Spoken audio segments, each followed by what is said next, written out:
A partir de este momento comienza la parte editorial de Plática con Ángel, correspondiente al lunes 6 de febrero del año 2023. Se llama hoy Cuidado con lo que viene. Así, el título es Cuidado con lo que viene. Muy bien.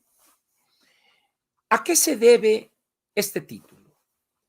A raíz de la llegada de la doctora Piña a la presidencia de la Suprema Corte de Justicia de la Nación, hubo un cambio cualitativo en esa institución.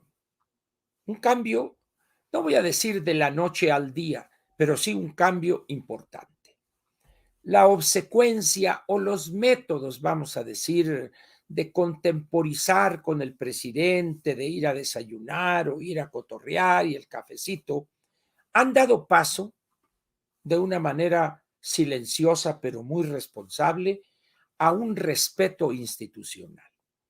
Yo creo que la doctora Piña va a hacer o va a llevar a cabo su encargo de una manera increíblemente importante. Hay muchos temas que por defectos de nuestro andamiaje jurídico han llegado a la Suprema Corte de Justicia.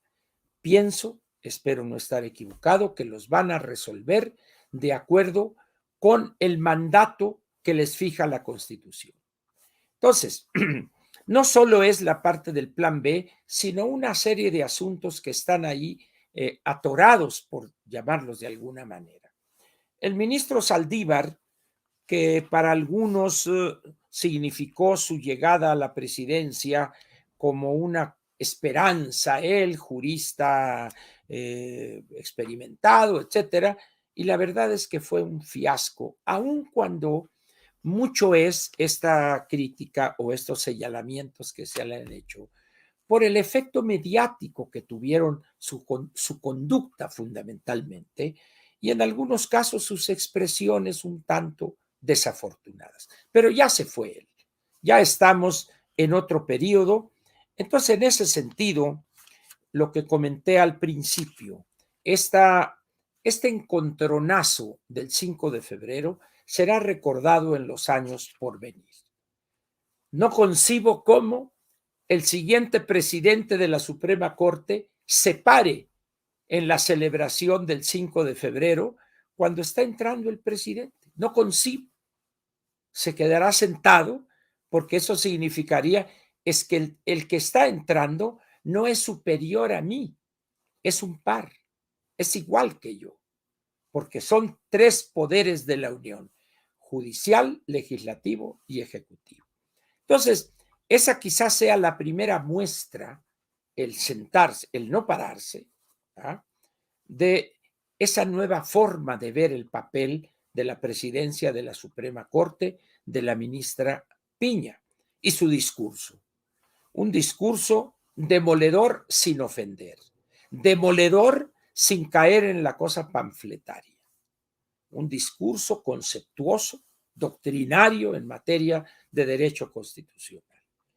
Entonces, yo creo que ante eso, el presidente de la República no va a procesar correctamente eso, porque es un hombre cavernario, es un hombre que no admite contrapeso alguno, cuando la esencia de nuestro arreglo constitucional es precisamente los contrapesos, el legislativo y el judicial, en una tercia de iguales, no de supremacía del poder ejecutivo, que así ha sido siempre o casi siempre en México. Eso no quiere decir que sea lo correcto.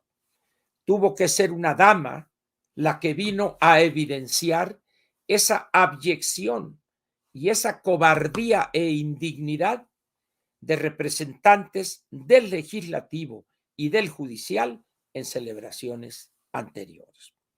Los discursos pronunciados por el gobernador de Querétaro, por Santiago Krill y la doctora Piña van a hacer historia. Y López, el bulto, el tirano, el cacique pueblerino, no va a perdonarles a los tres el que lo hayan exhibido y en su cara. Hay una parte ahí en el discurso de Krill en la ceremonia donde lo está viendo directamente al presidente.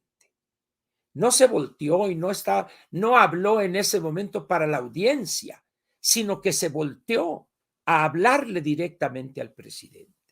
Y eso me llevó a recordar una foto muy famosa del exgobernador de Tamaulipas, García Cabeza de Vaca, donde en una visita que hizo el presidente, en su cara, ahí a 2, 3 metros de separación, ahí le dijo, viéndolo a la cara, los errores que estaba cometiendo. El gesto duro de López, pues vean cómo trató a García Cabeza de Vaca a partir de ahí, y si no está en la cárcel es porque se ha defendido con habilidad y con inteligencia. Ese es López Obrador. De tal manera que los 3 discursantes en esa ceremonia deben irse preparando para lo que les espera. Entonces, cuidado pues con lo que viene. El presidente de la República no es un hombre que entienda y por lo tanto que practique la convivencia civilizada con sus colegas en la clase política. No. Él, para poder dirigirse a ellos, aquellos tienen que mostrar sumisión, abyección, servilismo. Solamente así les dirige la palabra y es las más de las veces para ordenarles algo. De tal manera, pues, que están avisados. Cuidado con lo que viene. ¿Y qué es lo primero que posiblemente venga? El plan B. El primer asunto, por su carácter, que es un carácter electoral, que va a tener que resolver este pleno de la Suprema Corte ya con un nuevo presidente, la presidente, va a ser un caso que hará historia. Es importante, pues, lo que viene y cuidado con eso. Muy bien. También hay que tomar en cuenta estas elecciones del Estado de México. ¿Se imaginan ustedes el berrinche y el deseo de venganza del presidente sobre los resultados de las elecciones del Estado de México y Coahuila? Ya ahorita, ya los rumores sobre la derrota, vamos a decir, anunciada en los 2 casos, está causando mella en el círculo cercano a la candidata Delfina Gómez y al estado de ánimo del presidente. ¿Por qué? Lo decía en su bitácora Pascal ayer.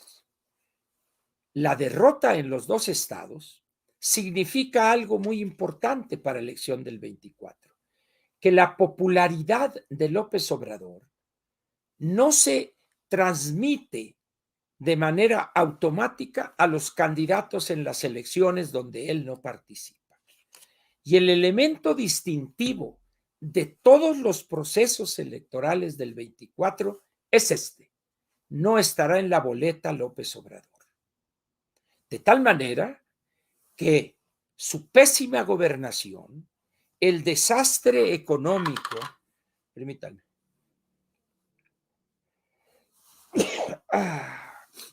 el desastre en materia de seguridad, en materia de convivencia civilizada, en relaciones exteriores, ese desastre va a pesar en la emisión del voto.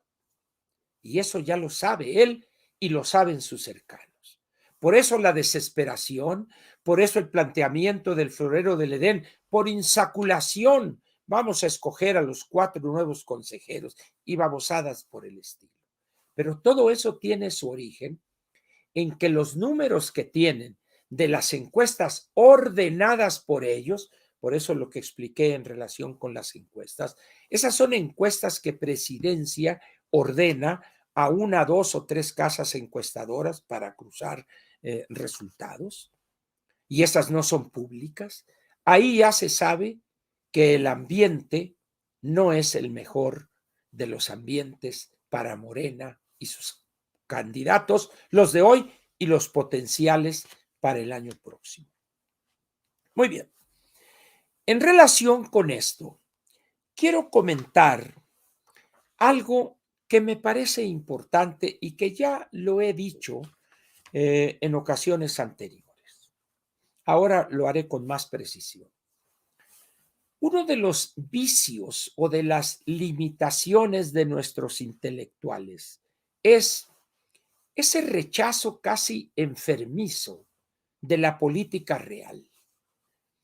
México ha tenido hace muchos años, particularmente en la etapa cardenista y posteriormente en algunos otros gobiernos, ha tenido grandes intelectuales que se han incorporado a la política real, sea en calidad de funcionarios del Servicio Exterior mexicano o de directivos o presidentes de institutos relacionados a veces con la cuestión intelectual, literaria, etcétera, pero también como funcionarios y también como militantes de partidos. Hay casos, nombraría ahorita al más reconocido de ellos, don Jesús Reyes Heroles, un intelectual de Polendas, como militó toda su vida en la política real. Fue presidente del PRI, fue director de Petróleos Mexicanos, del Seguro Social, combinando lo que podríamos llamar el estudio, la teoría, con la práctica política. A él se debe la primera reforma electoral, se debe por el trabajo que hizo para legalizar la presencia del Partido Comunista en la política, entre muchas otras cosas. En esa vida política activa, política real, se enfrentó de manera abierta con el presidente de la República en aquel entonces, el licenciado Luis Echeverría. Y luego se la cobró otra vez en una muestra un tanto caciquil de Echeverría, en una elección. No me acuerdo si fue la elección de López Portillo. En la casilla allá en San Jerónimo, donde votaba el presidente, creo, ahí le preguntaron, o en alguna elección, y se refirió de una manera muy grosera y ofensiva de don Jesús Reyes Heroles. Ahí es donde se muestra el verdadero talante de nuestros gobernantes. Pero eso no quita el hecho de que en el siglo XX grandes intelectuales participaron en la política activa. ¿Quién puede olvidar quién era Manuel Gómez Morín? Y todo ese grupo de grandes maestros de derecho en la Universidad Nacional Autónoma de México y que formaron parte del Partido Acción Nacional, del núcleo fundador. Es decir, es una tradición que, por desgracia, a medida que fuimos cambiando como país o creciendo, los intelectuales de repente se sintieron como unas, pues, primas donas, ¿no? Acá se subieron al ladrillo y construyeron con ese ladrillito una torre de marfil desde el cual ven a esos simples mortales ensuciándose en el lodo putrefacto de la política real. Cuando muchos de ellos son grandes conocedores de la historia universal, cuando en otros países, particularmente en Europa y en Francia, grandes intelectuales fueron militantes en la política real, incluso que durante la resistencia en contra de la invasión nazi en Francia, fueron distinguidos militantes de la resistencia. André Malraux, Jorge Semprún, para citar dos nombres que me vienen fácilmente a la memoria. Pero aquí en México, repito, no, es que yo soy analista, es que pues yo me dedico a la academia, a la cosa de la investigación, pero yo en un partido, no fuchila, si yo como soy un doctor en sociología. Todavía no hace mucho con Echeverría, toda esta banda de intelectuales de ciencias políticas y sociales, el grupo encabezado por Enrique González Pedrero y Víctor Flores Olea, participaron en la política real. Víctor Enrique González Pedrero fue gobernador de Tabasco, y así Víctor Flores Olea, director, si no me equivoco, del Conaculta o cosas así. Y otros, incluso el mismo Octavio Paz, fue embajador o cónsul o agregado cultural en varios países. Pero hoy, esta generación de intelectuales, y muchos de ellos falsos intelectuales, se han cubierto de un manto de pureza que no se explica, porque obtienen beneficios, premios, viajes, becas, puestos que son simplemente un pretexto para darles una cantidad mensual, pero meterse en la política real. ¿Pero cómo? Si yo soy fulano de Abraham. Muy bien.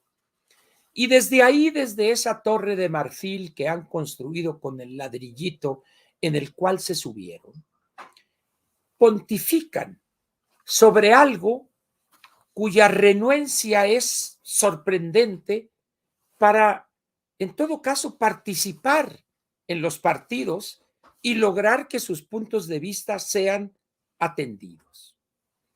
El último caso de esto lo tenemos ayer lunes, en la colaboración de un joven intelectual de la nueva generación, además que pertenece a una, vamos a decir, una familia, una estirpe de un gran intelectual y participante en la política real, que fue don Jesús Silva Herzog, un intelectual que estuvo alrededor de Lázaro Cárdenas junto con Narciso Bassols, por ejemplo, participó en la redacción de, si no estoy equivocado, del decreto de expropiación petrolera, etcétera. Un hombre intelectual, historiador, pero también político activo. Y su nieto, hijo del hijo, es un joven intelectual que ha escrito, tiene obra muy importante, tiene una bibliografía, pues quizá no tan extensa como otros, pero es un hombre joven y que sin duda llegará a acumular una obra bibliográfica importante. Pero por lo pronto ha caído en el pecado de esa soberbia, de esa displicencia de ver las cosas desde arriba, de ver los toros desde la barrera o ver el Super Bowl desde un palco allá con sabrosas viandas, mientras allá en el emparrillado se están partiendo la madre 22 jugadores. Este joven no es único. Está un Aguilar Camín, por ejemplo, que también desde la literatura, desde la historia, desde las opiniones en los medios, también él está arriba.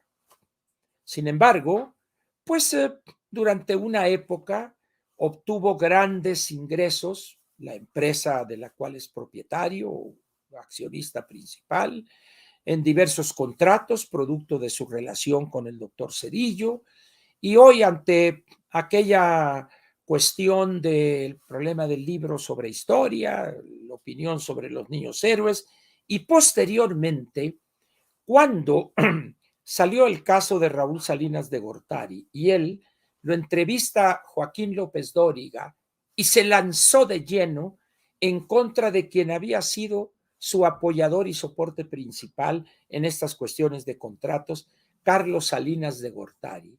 Y luego el presidente hizo publicar o filtró unos cheques de los montos que le habían entregado o pagado, etcétera, a Héctor Aguilar Camín. Desde ahí él ya calladito y ha seguido mejor en ese ambiente casi bucólico de la opinión, de las conferencias a alta factura, etcétera, etcétera. Y este joven Silva Herzog, de quien se esperaría una conducta diferente tomando en cuenta sus antecedentes familiares. Su señor padre, funcionario del PRI de toda la vida, nunca un intelectual, no se le conocieron luces intelectuales, pero sí un hombre que hizo una carrera en el PRI como funcionario público. Él fue el primer director del Infonavit con Echeverría, fue secretario de Hacienda posteriormente, es decir, y está el caso del abuelo don Jesús Reyes Heroles. Y este joven acaba de escribir una colaboración ayer en Reforma que se llama El proceso es la sustancia. Y tiene párrafos o parte de párrafos que son la muestra más clara de la soberbia, y leo textualmente. Mientras los morenistas, entendiendo las reglas de la secta, hacen campaña para conquistar al supremo encuestador, las oposiciones papalotean en foros, hablan de urgencias democráticas y pierden el tiempo. En ausencia de una plataforma de competencia interna, se muestra la superficialidad de la consecuencia. Si la coalición se resquebraja a diario, es porque no hay un marco sólidamente pactado para ir fortificando las alternativas. Es necesario, por eso, abrir la arena de la contienda opositora. No veo otra ruta que la confrontación abierta, intensa de opciones. En el conflicto opositor está el combustible de su crecimiento. Quien quiera aterciopelar el camino, prepara la debacle. Es necesario el debate, el auténtico debate que es inevitablemente áspero. Quienes apuestan a la política del cónclave repetirán el fracaso del 2018. Por eso, lo que es de exigirse hoy a las oposiciones es una ruta y un calendario claros para la contienda interna. El procedimiento es la sustancia. Habrá oposición competitiva si despliega con civilidad sus diferencias, si es capaz de conducir razonablemente sus controversias. La oposición debe dejar de ser una mutualidad de banalidades. Literariamente bien escrito esto, sin embargo, es un lenguaje que en la política real poco se entendería. ¿Qué es lo que está diciendo aquí? Señores, urge ya que determinen el método para designar al candidato a la presidencia de la República. Y dice uno, este joven intelectual milita en algunos de los tres partidos de la coalición o de la alianza, ¿va por México? No, fúchila, fuchicaca, diría el clásico. Pero se arroga el derecho a exhibirlos, a ridiculizarlos y casi les llama bola de sacatones, porque no debaten, porque no discuten acaloradamente. ¿Y qué diría yo? Este alegato es el más elegante que yo he leído a favor de la postura de López Obrador. ¿Qué quiere este joven intelectual? Que enseñe su juego la Alianza Va por México para que llegue la guadaña de López Obrador a lanzarles mierda en cantidades infinitas a los que aspiren y luego al que sea seleccionado. Acabarlo, desacreditarlo y, si es posible, fincarles algún proceso para acabar a la Alianza Va por México. Eso es lo que está diciendo este joven intelectual en el proceso es la sustancia. Ahora bien, si él es honrado intelectualmente en lo que plantea, de una manera confusa, alambicada, ¿verdad?, con mucha floritura literaria, ¿por qué no va a uno de esos tres partidos, solicita inscribirse, registrarse como militante y ahí le plantea a su dirigencia esto que está planteando, para que escuche los argumentos que tienen los integrantes de la Alianza Va por México? Este joven se va a encontrar ahí con políticos que tienen más años en la política que años de vida tiene este joven. Quiere decir que algo le saben a la política, a las marrullerías y trampas de la política. Pero él, desde su atalaya, desde su torre de marfil, les dice a definir el método, porque ese proceso es la sustancia. y luego a escoger uno y lanzarlo al circo romano de Morena y hacerlo picadillo. Flaco favor le hace a sus colegas intelectuales este joven con esos planteamientos. ¿Quién le va a hacer caso en la Alianza Va por México? Nadie. Nadie. Nadie. Pero, así como él, hay muchos dentro de eso que llaman la intelectualidad mexicana. Con esos intelectuales puede dormir tranquilo Morena y López Obrador. Vamos a ver si hay alguno que se aviente y diga, yo sí quiero entrarle ahí. Lo dudo mucho. Pero en fin, ahí está la posición de este joven intelectual que con la suavidad literaria con que escribió, los está poniendo en ridículo, les está diciendo collones, ignorantes, etcétera, etcétera. Así son nuestros intelectuales que abominan de la política real. Lamentable, pero es cierto. Muy bien, vayamos ahora a otro tema. El programa de los jóvenes en Atypical TV. Como ustedes saben, yo ya no estoy en Atypical TV. Estuve algunos meses ahí y por razones en ese momento estaba pasando por una crisis en mi garganta y quedé en buenos términos con Carlos y el equipo que lo rodea. Muy bien.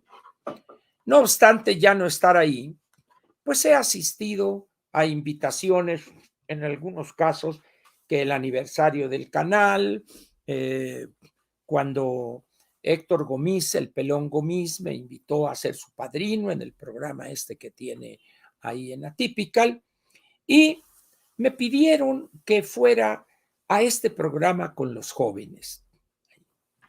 Son un grupo de 5 jóvenes que creo que varían de emisión en emisión, pero hay una conductora, una jovencita, Verónica es su nombre. Entonces yo entré renuente y no, dije, bueno, me agarraron en mi rato de tarugo y digo, está bien, sí voy. Ahí voy. Y craso error de mi parte haber aceptado esa invitación. ¿Por qué?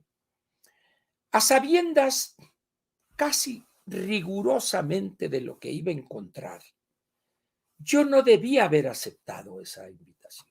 Lo digo sinceramente. Pero bueno, ya que estaba ahí, dije, ni modo, ya estoy aquí y a sacar adelante este compromiso. El gran problema de estos jóvenes, todos ellos de una posición económica holgada, que se nota por su vestimenta, sus modos, sus expresiones, su forma de hablar, me dio mucha risa porque me iba a reír, pero me aguanté. Una de las integrantes, la jovencita que llegó tarde por un problema de tránsito, ya la nombraron y entonces en vez de decir hola, ¿qué tal? O ¿cómo están? Dice Oli. Y yo me sentí así el impulso verduguiano para decirle, oye, ¿qué mamada es esa de Oli? Pero me contuve, por fortuna. ¿Pero qué es ese de Oli? En un programa de análisis político, en un programa que tenía que ver con la situación política del país. Oli, dice uno, no puede ser esto. Pero bueno, Ángel, aguanta vara. Muy bien. Y empiezo yo a escuchar a 5 jóvenes, empezando por la conductora, de una serie de clichés y de expresiones incoherentes en un párrafo o en un 2, 3 minutos diciendo una bola de generalidades y cosas absurdas. Dije, Dios mío. Entonces, en ese momento yo, muy al principio, tomé una decisión. Primero, darles la suave, oye, sí, hombre, qué importante que ustedes, los jóvenes que tienen una posición económica holgada y sirve esto y esto. Esa era. La otra, túndeles. Y me decidí por la segunda. Eran demasiadas las babosadas, las estupideces, las incorrecciones que emitían, que no podía menos que decir ¡zas! Y ¡zas! Y ¡zas! Para terminar al final del programa, después de una hora de estar oyendo babosadas. Pero eso sí, dichas acá, bueno, es que acá las causas, ¿no? Y es que nosotros, y sí, y yo estoy en una organización que las mujeres violadas y que esto, ya saben, ¿no? Todas acá con mucho estilacho y acá. Y luego me dio risa porque uno de los asistentes, ya ven que fue puente. Entonces este programa lo grabamos antes de eso. Oye, ¿y te vas a ir a Acapulco? Sí, me voy a Acapulco, al rato salgo a Acapulco. Entonces están hablando de la lucha política, de los problemas y esto, pero eso sí, el joven se va a Acapulco a disfrutar del puente. O sea que ese amor por la política y por eso, ténguele. ¿Qué es lo que quiero decirles con haber asistido y participado en esta experiencia? No son los únicos estos 5 jóvenes ahí. Ese nivel de ignorancia, pero de la petulancia propia del que repite clichés, existe en amplios sectores de los jóvenes de las clases pudientes en México. Hay unos a los que les vale, pero acá los que son interesados en la cosa política hablan igual que estos y dicen las mismas babosadas que estos. No estudian, no se informan, no procesan las cosas que están viendo en la sociedad, no. Porque ellos, otra vez, desde la atalaya que les da el poder económico, la vida de confort, pues se dan el lujo o se arrogan ese derecho de pontificar. Y pues la jovencita, esta coordinadora o conductora, caso lamentable de quien ha ido a hacer algún diplomado o algún posgrado en comunicación política. Y dices, si eso es comunicación política, no saben ni hablar, no manejan correctamente la sintaxis, el idioma español, un desastre completo. Entonces, después, como diría el finado Polo Polo, me dije a mí mismo, no vuelvas a aceptar invitaciones como esa, Ángel. En un coraje entripado ahí vas a quedar. Entonces, yo les pediría a los compañeros y amigos de Atypical TV que no me vuelvan a invitar a tratar con esos personajes, por favor. Se los agradecería mucho. Una experiencia que por un lado me ilustró sobremanera de cuál es esa mentalidad de este grupo de niños bien o niños muy bien, ¿ah? Que se les nota acá, ¿no? La firula, como diría el clásico, ¿verdad? Pero cuánta ignorancia se puede almacenar en un cráneo, cuánta ignorancia, cuánta soberbia de hablar de lo que no se sabe, de lo que menos se entiende. Entonces, pues señores, aquellos que tienen su esperanza fincada en los jóvenes, al menos los jóvenes de alto poder adquisitivo, olvídense ustedes, van a vivir siempre en esa cosa así, alejada del mundanal ruido. Así como los intelectuales, pero por otras razones, ¿verdad? Porque hay muchos de estos intelectuales que son gente de escasos recursos, ¿verdad? Pero la soberbia de ser intelectuales les gana. Esa es mi historia, esa es mi opinión de este desafortunado programa o de este desafortunado encuentro con estos 5 jóvenes. Nada me gustaría más que el resto de sus colegas de jóvenes pudientes, de jóvenes nice, de jóvenes de familias de mucho dinero, sean diferentes, pero creo que es más bien una ilusión juvenil que una posibilidad real. Muy bien. Y no estás en contra de los jóvenes, ¿verdad? Por supuesto que no estoy en contra de los jóvenes, al contrario. Los jóvenes son el futuro del país, pero no esos, es lo que estoy diciendo. No esos, Esos son unos niñitos que están queriendo jugar a la política, que porque la relación de su papá con uno busca trabajar en la Cámara, otro por allá, eso es todo. Los jóvenes son los que están en el campo partiéndose el lomo, los que están en la industria maquiladora, los que están en las líneas de producción, los que están en la economía informal batallando todos los días. Esos son los jóvenes que van a sacar adelante a este país. No estos niñitos que todavía no se saben limpiar y ya quieren decidir el destino de un país grande como es México. Muy bien. Aquí termina la parte editorial que titulé Cuidado con lo que viene.